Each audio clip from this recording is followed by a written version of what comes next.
Орындайтын Мұхамбетқали Гүлден. Бөгенбай батыр. Өтіпті ау біздің қазақ жақсы жайды. Естіген тамаш етіп, қалар қайран. Қазақтың құба қалмақ заманында сөйлеген қанжығалы Бөгенбай.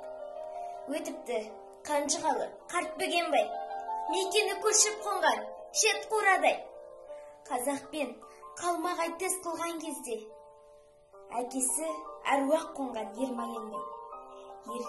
Ерлікпен Бөгенбайды тартыпты күй. Сол күнде қанжығалы 9,000 үй.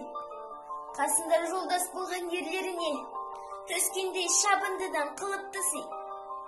Бөгеннің әркім естіп білген атын, біледі Маянбайдан туған затын. Сол күнде Бөгенбайдың баласы жоқ, алса да бала үшін 14 қатын. Ерліктің ер Бөгенбай қуған затын, түзеткен сайып қыран салтанатын. Қан төгілген соғыста жаяу қалып, жолдасына беріпті мінген атын. Бөгеннің жүрген жері күнде думан, бұл арадан қалмақты қолмен қуған. Нәсілінде саяқтық болса керек, 17 ұл бір қыз екен, бірге туған.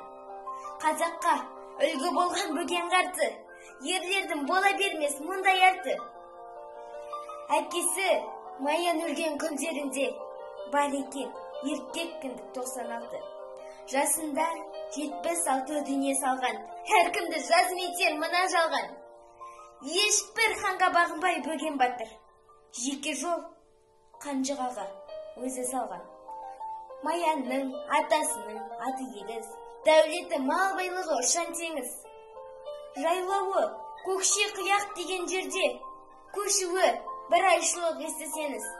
Қан ішер егескенде бермепті кек, қатындар айтады екен қос туған деп.